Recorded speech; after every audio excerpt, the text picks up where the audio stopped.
بسم الله الرحمن الرحيم والحمد لله رب العالمين وصلى الله وسلم على نبينا محمد وعلى آله وصحبه أجمعين أما بعد. نستمر في هذه الدروس في شرح هذا الكتاب العظيم كتاب أصول الإيمان للإمام محمد ibn Abdul Wahhab rahimahullahu ta'ala. On continue donc cette série de cours dans l'explication de ce livre grandiose et bénéfique, le livre Usul al-Iman, les fondements de la foi de l'imam Muhammad ibn Abdul Wahhab rahimahullah. وقد وصلنا إلى الحديث الواحد بعد العشرين. On est arrivé au hadith 21. وعن أبي هريرة رضي الله عنه مرفوعا قال عجب ربنا من قوم يقادون إلى الجنة بالسلاسل رواه أحمد والبخاري. Selon Abi Hurairah radiyallahu anhu, marfu'an, donc cette parole qui est élevée jusqu'au prophète sallallahu alayhi wa sallam, qui dit Ajiba Rabbuna, notre Seigneur fut étonné de personnes qui furent rentrés au paradis bis-salasil, par les chaînes enchaînées, rapporté par l'imam Ahmed et al-Bukhari. في هذا الحديث إثبات صفة العجب لله تعالى. Il y a dans ce hadith le fait d'affirmer l'attribut d'étonnement concernant Allah Ta'ala. وَالْعَجَبُ لِلَّهِ لَيْسَ كَالْعَجَبِ لِلْمَخْلُوقِ. Et l'étonnement concernant Allah n'est pas comme l'étonnement de la créature. وَهَذَا كَمَا نَقُولُ فِي سَائِرِ الصِّفَاتِ. Et cela comme nous disons pour les autres attributs, pour tous les attributs d'Allah tabaraka wa ta'ala. قال شيخ الإسلام ابن تيمية رحمه الله كما في مجموع الفتاوى وأما قوله التعجب استعظام للمتعجب منه فيقال نعم وقد يكون مقرونا بجهل بسبب التعجب وقد يكون لما خرج عن نظائره والله تعالى بكل شيء عليم فلا يجوز عليه أن لا يعلم سبب ما تعجب منه بل يتعجب لخروجه عن نظائره تعظيما له والله تعالى يعظم ما هو عظيم. انتهى. Cheikh l'Islam Ibn Taymiyyah, il dit, comme dans Majmou al-Fatawa, il dit, en ce qui concerne sa parole, l'étonnement, c'est le fait de caractériser ce pourquoi on s'étonne de grand. On le caractérise comme étant quelque chose de grand. Alors, à ce moment-là, nous disons oui, effectivement. Cheikh l'Islam qui nous dit, nous disons oui, effectivement. Il se peut que ceci, donc cet étonnement, il se peut que ceci soit lié à de l'ignorance. De l'ignorance à cause de l'étonnement. En général, une personne qui est étonnée de quelque chose, parce qu'elle ne savait pas que ça allait arriver, elle est étonnée. Ah, je suis étonné qu'aujourd'hui, on ait commencé le cours à telle heure. Ou alors, certains frères qui ont vu que hier, j'ai dit, avant le début du cours, on commence le cours après Rakati al-Sunnah. Aujourd'hui, j'ai pas dit, on commence le cours après Rakati al-Sunnah, parce que le cours, il est moins long. On peut faire après. Et donc, il se peut que certains soient étonnés. Ah, je suis étonné, je pensais. Parce qu'on ne sait pas. Et donc, c'est lié à une ignorance. D'accord ? Ensuite, il continue, Cheikh l'Islam Ibn Taymiyyah, il dit وَقَدْ يَكُونُ لِمَا خَرَجَ عَنْ نَظَائِرِهِ. Et il se peut que cet étonnement soit lié à ce qui sort du commun. Ce n'est pas que tu ne sais pas, mais c'est que ça sort du commun. Par exemple, on a Jamel qui va venir, il se lève, il porte le bureau comme ça, facilement. Je veux dire, je suis étonné, mais je savais qu'il est capable de le faire, ça. Parce que Jamel, Allah mabarek, ça se voit, il a les bras. Donc, c'est pas... Je le sais, mais je suis étonné parce que c'est quelque chose qui sort du commun. Quelque chose qui sort du commun, c'est quelque chose d'étonnant. Et donc, il nous dit, Cheikh l'Islam, il nous dit donc, il se peut que l'étonnement soit dû à l'ignorance, Et il se peut que l'étonnement soit dû à quelque chose qui sort du commun, en fait. Une cause qui sort du commun. Et donc, concernant Allah Tabaraka wa Ta'ala, on va parler de quel type d'étonnement? Le deuxième. Le deuxième. C'est pour ça qu'après, il dit, Cheikh l'Islam, il dit, et Allah Ta'ala, il connaît toutes choses. Et donc, il n'est pas permis que Allah Tabaraka wa Ta'ala ne sache pas la cause pour laquelle il fut étonné. Mais au contraire, Allah est étonné d'une chose parce que cette chose sort du commun. Et Allah le fait justement pour caractériser cette chose de grandiose. Cette chose, elle sort du commun et donc elle est grandiose. Et Allah Tabaraka wa Ta'ala va caractériser de grand ce qui est grand. إذن لا يفهم من هذه الصفة أن الله تعالى لا يعلم سبب الشيء الذي تعجب منه. Et donc on ne comprend pas de cet attribut l'étonnement que Allah ne connaît pas la raison de la chose pour laquelle il s'est étonné. وهذا لا يجوز في حق الله. Et cela n'est pas permis. Concernant Allah, cela n'est pas permis de penser que Allah ne connaît pas la raison d'une chose. Allah connaît toutes choses. ويجب إثبات هذه الصفة لله تعالى استدلالا من هذا الحديث. Et donc, il est obligatoire d'affirmer cet attribut à Allah Ta'ala en se basant sur ce hadith. On ne peut pas rejeter. Le hadith, il est authentique, on affirme que Allah Tabaraka wa Ta'ala, parmi ses attributs, il y a al-ajab, l'étonnement. Cependant, ce n'est pas comme l'étonnement de la créature. وأيضا من الأدلة قول الله تعالى بل عجبت ويسخرون. Parmi les preuves, il y a le verset, la parole bel ajibtu wa yaskharun.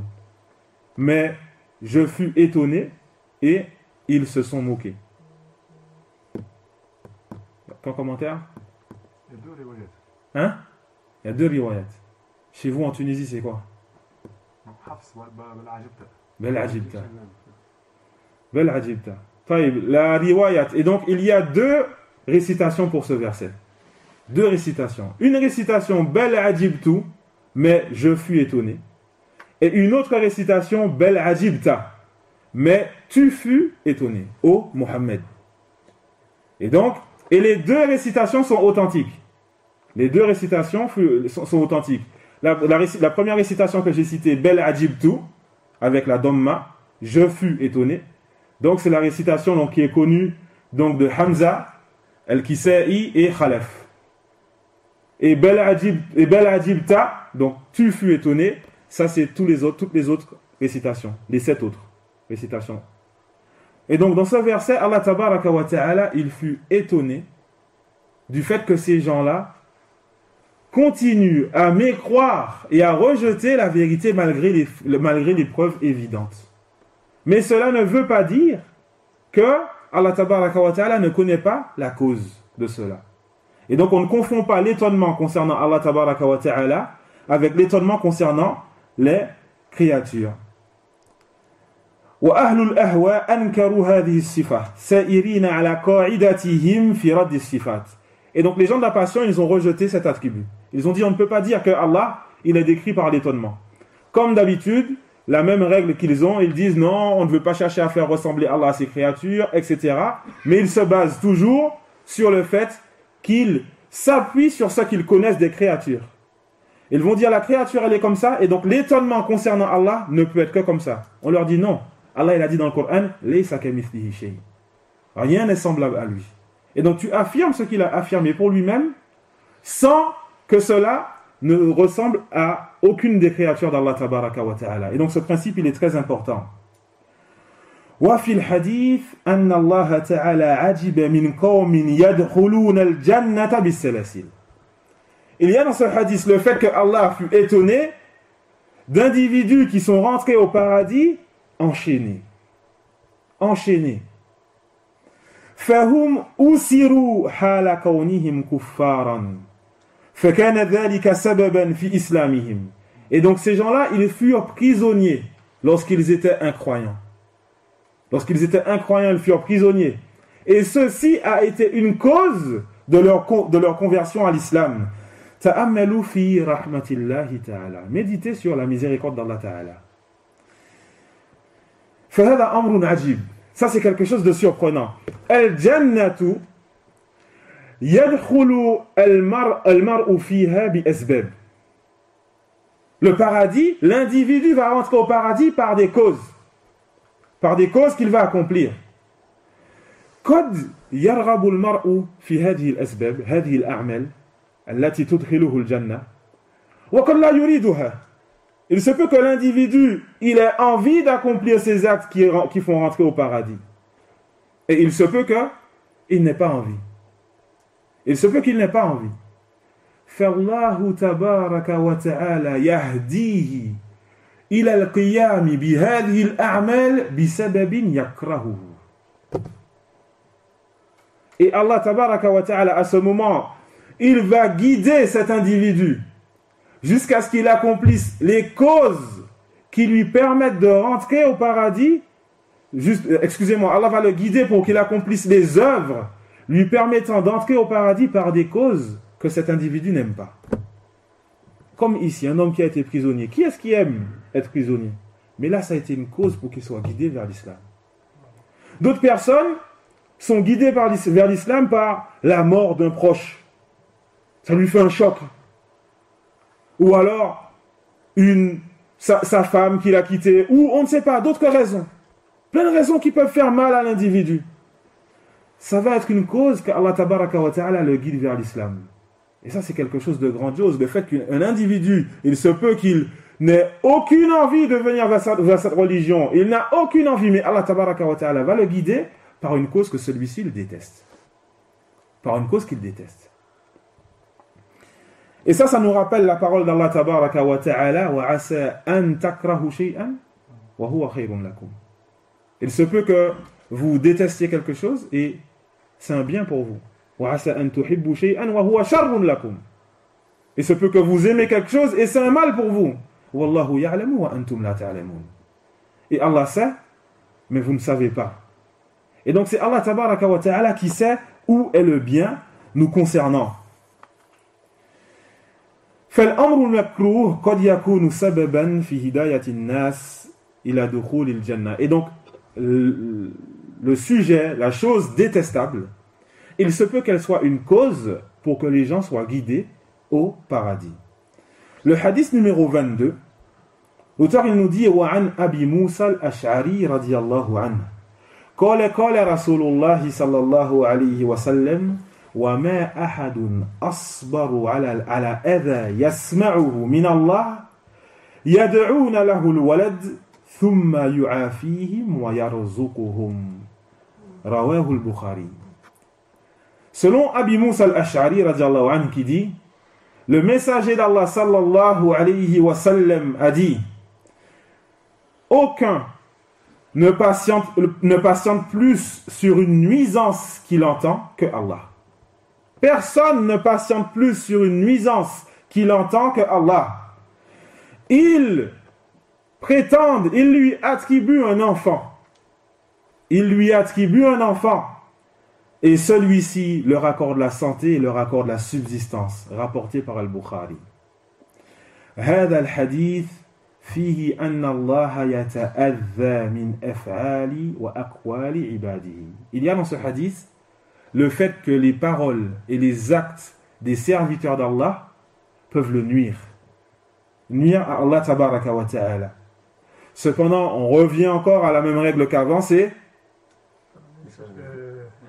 pas la même nuisance que les créatures. C'est-à-dire, c'est pas une nuisance où Allah il est blessé, où cela va faire du mal à Allah tabaraka wa ta'ala. Non, pas du tout.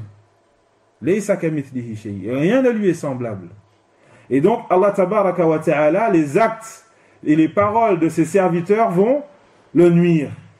Allah, il dit, Inna alladhina yu'dhuna Allah wa rasulahu la'anahumullahu fid dunya wal akhirah. Certes, ceux qui vont nuire à Allah et son messager, Allah les a maudits ici-bas et dans l'au-delà. Wa a'adda lahum 'adhaban muhina. Et il leur a préparé un châtiment avilissant. وهذا وعيد min Allahi ala alladhina yukhalifuna awamirahu. Les savants nous disent que ce verset est une menace terrible venant d'Allah tabaraka wa ta'ala à tous ceux qui vont s'opposer et se détourner de ses ordres. Car les personnes vont nuire à Allah tabaraka wa ta'ala par la mécréance, le polythéisme, les péchés, etc. Et donc, il faut qu'on fasse attention à cela. Il faut qu'on fasse attention à notre relation avec notre Seigneur tabaraka wa ta'ala. وكذلك, comme on a vu hier aussi, من يحاول التنقص من حق النبي صلى الله عليه وسلم. Et aussi ceux qui veulent chercher à rabaisser le prophète sallallahu alayhi wa sallam. Allah, il va les maudire ici-bas et dans l'au-delà. وفي الصحيحين من حديث أبي هريرة رضي الله عنه أن الله تعالى قال يؤذيني ابن آدم يسب الدهر وأنا الدهر بيد الأمر أقلب الليل والنهار. Dans Sahihain, selon Abi Huraira radiyallahu anhu, que Allah Ta'ala, il dit donc dans le hadith al-Qudsi, l'enfant d'Adam me nuit. Il insulte le temps et je suis le temps. Tout est entre mes mains. Je change le jour et la nuit. Est-ce que parmi les noms d'Allah, il y a Ad-Dahr? Là. Et donc, Naam, là. Parmi les noms d'Allah, le mot Ad-Dahr ne fait pas partie des noms d'Allah. Ici, quand Allah dit An-Ad-Dahr, je suis le temps, ça ne veut pas dire que son nom c'est le temps. Il explique tout de suite après ce qui est voulu par là. Ou Qal liboulé la wan-nahar, je change le jour et la nuit. C'est lui qui gère le temps. C'est lui qui gère le temps. Et donc, lorsque la personne va insulter le temps, cette personne va insulter celui qui a créé ce temps. Celui qui a fait que ce temps, il est comme ça. Voilà donc ce que Allah tabaraka wa ta'ala nous montre dans ce hadith qudsi. فالله تعالى يتأذى من أفعال عباده لكن هذا لا يضره. Et donc Allah, les actes de ses serviteurs vont le nuire mais ne lui font pas de mal. Les actes de ses serviteurs ne lui font pas de mal. Allah Ta'ala, il dit إن الذين اشتروا الكفر بالإيمان لن يضروا الله شيئا. Certes, ceux qui ont favorisé la mécréance à la foi ne feront aucun tort à Allah. Ne feront pas de mal à Allah. Cela ne fait pas de mal à Allah. Pourquoi? لأنه لا يحتاج إلينا. Allah ghani. Allah n'a pas besoin de nous. لا يحتاج إلى إيماننا. Il n'a pas besoin de notre foi. وكفر الذين كفروا لا يضره. Et la mécréance de ceux qui ont mécru ne lui fait pas de mal. Ne lui fait pas de mal, tabaraka wa ta'ala. Allah, il dit In takfuru antum wa man fil ardi jami'a fa inna Allaha la ghaniyyun hamid. Si vous mécroyez, vous et tous ceux qui sont sur la terre. Si vous mécroyez, vous et tous ceux qui sont sur la terre, alors certes, Allah, la ghani, Allah est celui qui se passe de tout. Il n'a pas besoin de vous. Hamid, le digne de louange. Allah n'a pas besoin de nous, même si toute la terre elle mécroit. Tout le monde délaisse l'islam. Il n'a pas besoin de nous, tabaraka wa ta'ala. Mais c'est nous qui avons besoin de lui. Huwa Samad. C'est nous qui avons besoin de lui dans tout ce que nous faisons. Chaque respiration que tu as besoin d'Allah, tabaraka wa ta'ala. إذن نحن نثبت لله ما أثبته لنفسه ومن ذلك أنه يتأذى ولكن الأذى المنسوب إلى الله ليس كالأذى المنسوب إلى المخلوق. Et donc nous affirmons concernant Allah ce qu'il a affirmé pour lui-même. Et parmi cela, il y a donc le fait que les actes et les paroles des serviteurs vont nuire à Allah tabaraka wa ta'ala. Mais la nuisance qui est attribuée à Allah n'est pas comme la nuisance qui est attribuée à la créature. وفي الحديث أن نسبة الولد إلى الله يؤذيه. Il y a dans le hadith le fait que affirmer un enfant, attribuer un enfant à Allah va le nuire. وهذا من أشد أنواع الظلم. Cela fait partie des plus grandes formes d'injustice. لأن الله تبارك وتعالى هو الذي خلقهم car Allah c'est lui qui les a créés. ثم يجعلون له الولد. Et ensuite ils vont lui attribuer un enfant. فيجعلون هذا الولد شريكا له في ملكه وفي خلقه. Ils vont donc en fait faire de cet enfant par la suite un associé à Allah dans sa royauté, dans son royaume et dans sa création. Tabaraka wa ta'ala. وَالْوَالِدُ يَحْتَاجُ إِلَى وَلَدِهِ. Et le père a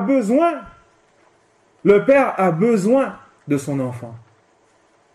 Et donc ceci est une injustice profonde d'attribuer un enfant à Allah Tabaraka wa ta'ala, le faire ressembler à ses créatures, lui accorder un attribut de faiblesse. Allah est exempt de tout cela. Allah Ta'ala, il dit dans le Coran, un verset que j'ai souvent cité ici dans cette mosquée et ailleurs, mais ça nous fait du bien de relire ce genre de paroles d'Allah Tabaraka wa Ta'ala. Allah qui nous dit وَقَالُوا اتَّخَذَ الرَّحْمَنُ وَلَدًا. Et ils dirent que le tout miséricordieux a un enfant. Et ils dirent que le tout miséricordieux a un enfant. لَقَدْ جِئْتُمْ شَيْئًا إِدًّا. Vous avancez certes quelque chose d'abominable. Allah a caractérisé cette parole d'abominable. تكاد السماوات يتفطرن منه وتنشق الأرض وتخر الجبال هدا. Peu s'en faut que les cieux ne s'entr'ouvrent et que la terre ne se fende et que les montagnes ne s'écroulent à cause de cette parole. À cause de cette parole. Les cieux qui s'entr'ouvrent, la terre qui se fend, les montagnes qui s'écroulent à cause de cette parole. À cause du fait qu'ils ont attribué un enfant au tout miséricordieux.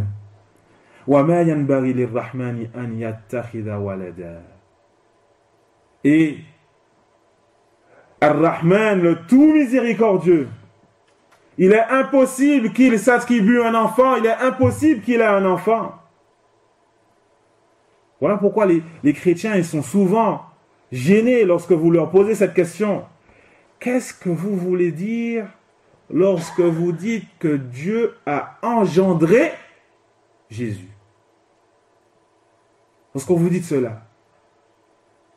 Et que cela est cité dans la Bible, le mot engendrer. C'est un terme qui est utilisé pour les créatures. Le fait d'avoir des rapports et le fait d'engendrer par la suite. C'est utilisé pour les animaux. Quand tu leur dis, qu'est-ce que vous voulez dire par là?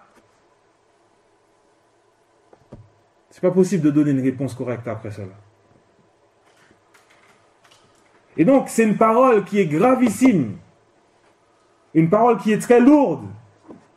Voilà pourquoi nous devons tous, nahnu fi hadhihi al-bilad, yajibu alayna an najtahid. Il nous est obligatoire de nous efforcer pour expliquer la vérité aux gens. À la base, toi, ayyuhal muslim, alayka an ta'isha fi biladil muslimin. Toi, ô musulman, tu dois vivre dans les pays musulmans. قال النبي صلى الله عليه وسلم أنا بريء من كل مسلم يقيم بين أظهر المشركين. Je me désavoue, le prophète il dit. Je me désavoue de tout musulman qui réside parmi les polythéistes. Qui réside parmi les polythéistes. Allah tabaraka wa ta'ala qui nous dit Ya ibadi alladhina amanu ya ayyuhalladhina amanu inna ardi wasi'ah fa iyaya fa'budun. Oh vous qui avez cru les croyants, ma terre est vaste. Alors adorez-moi. Adorez-moi justement par le fait d'aller vers cette terre. إن الذين توفتهم الملائكة ظالمي أنفسهم قالوا فيما كنتم قالوا كنا مستضعفين في الأرض. Certes ceux que les anges ont fait mourir, ils leur dirent quelle était votre situation, qu'est-ce qui vous est arrivé? Ils dirent nous étions affaiblis sur la terre. On était affaiblis, c'est pas notre pays, ils font les lois, on peut pas faire l'Éden, on peut pas faire ci. Nos filles, on doit les amener dans l'école sans hijab. on était affaiblis. La salade, c'est difficile parce que le patron, c'est pas un musulman, il veut pas que je fasse ma salade. On est affaiblis sur terre. On est affaiblis sur terre. Quelle est la réponse? Ulaika ma'wahum jahannam wa sa'at masira. Alors ceux-là, leur refuge est l'enfer, et quelle mauvaise destination, quel mauvais refuge. فالمفروض أننا نحن نكون مع المسلمين. طيب لكن أنت هنا.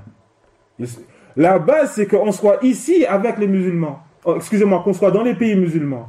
Mais tu es ici. Pour quelconque raison, quelconque cause, tu es ici. طيب على الأقل انتهز هذه الفرصة لدعوة الناس إلى الإسلام. Tu es ici, profite pendant que tu es ici au minimum pour appeler les gens à l'islam. Profite. Ne pense pas qu'à l'argent, aller travailler au Luxembourg, ou aller travailler en Suisse, ou en Allemagne, ou je sais pas où. Ne pense pas qu'à l'argent. Lorsque tu vas mourir, cet argent que tu touches au Luxembourg, la retraite luxembourgeoise, c'est pas elle qui va aller dans ta tombe. C'est pas cette retraite qui va aller dans ta tombe lorsque tu vas mourir. Le prophète sallallahu alayhi wa sallam qui nous dit An yahdi Allahu bika rajulan wahidan khayrun laka min humrin na'am.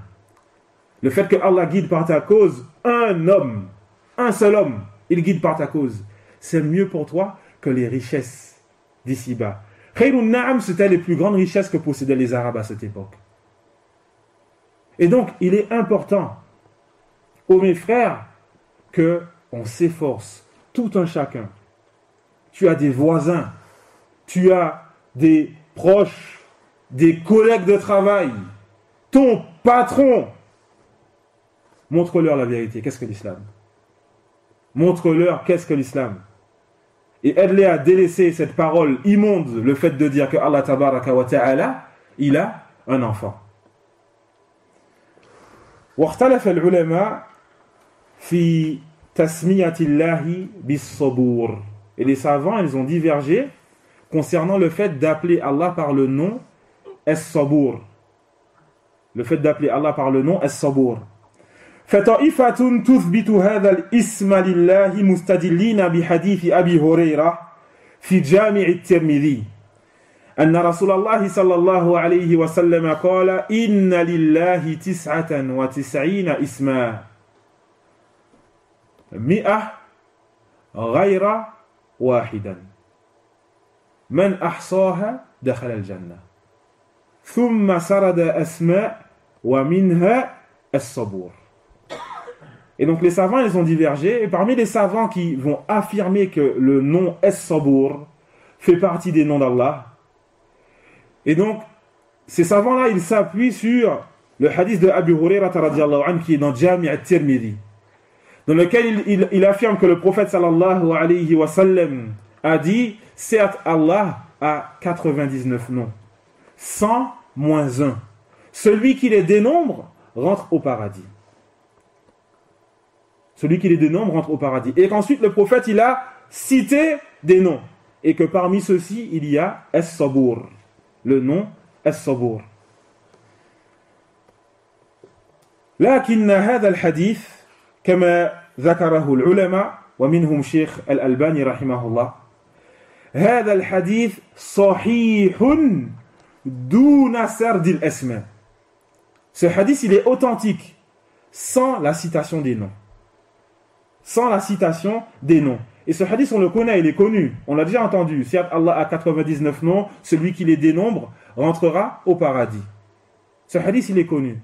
Mais le fait de citer les noms après ça, le cheikh il nous dit ça, cette version-là, elle est faible. Et cette version avec la citation des noms n'est venue qu'avec des chaînes de transmission qui sont faibles. Et donc, ce hadith est faible. Et donc, il n'y a pas de preuve, comme il dit, cheikh Ibn Baz rahimahullah, pour affirmer que Allah a un nom, il faut avoir une preuve. Les noms d'Allah tabaraka wa ta'ala demandent une preuve du Coran ou de la Sunna. Tu ne peux pas affirmer comme cela. Et donc la vie le plus juste, incha'Allah ta'ala, est que on ne peut pas appeler que le nom As-Sabur ne fait pas partie des noms d'Allah Azza wa Jal. On a fini pour aujourd'hui. Juste une petite question avant de vous laisser. Deux petites questions avant de vous laisser. Comme on a vu, Inna lillahi tis'atan wa tis'ina isma. Certes, Allah, il a 99 noms. Est-ce que ça veut dire qu'il n'a que 99 noms? Là. طيب بالأكثر. Donc ça c'est important déjà. لابد من فهم هذا الأمر. هذا الحديث لا يدل على أن الله تعالى له 99 اسما فقط. Ça ne veut pas dire que Allah il n'a que 99 noms. Aujourd'hui tu me demandes, les savants ils donnent un exemple. Tu me demandes combien d'argent j'ai. Je vais te dire j'ai 5 euros. Parce que j'ai 5 euros dans ma poche. Mais ça ne veut pas dire que j'ai que ça. Ça ne veut pas dire que j'ai que ça. Et donc ça c'est important. Ensuite, man ahsaha, celui qui les dénombre. Est-ce que ça veut dire que si tu connais Sabour, si tu connais Al-Shakur, Al-Rahman, Al-Rahim, si tu connais tous les noms, tadkhul fil jannah, tu rentres au paradis? L'application. Man ahsaha. Haqiqatan, celui qui les dénombre réellement, qui applique ces noms. Tu sais que Allah Azza wa Jal, huwa al-Ghafour. Tu ne vas donc pas délaisser le fait de demander le repentir, de demander pardon à Allah Tabaraka wa Ta'ala. Et donc voilà, ça c'est important par rapport à ça. Et c'est justement ce livre-là, Usul al-Iman, on va voir beaucoup parmi les noms et les attributs d'Allah Tabaraka wa Ta'ala. On demande à Allah Azza wa Jal de nous accorder la réussite, il est capable de toutes choses. Subhanakallahumma wa bihamdika ashhadu an la ilaha illa ant, astaghfiruka wa atubu ilayk.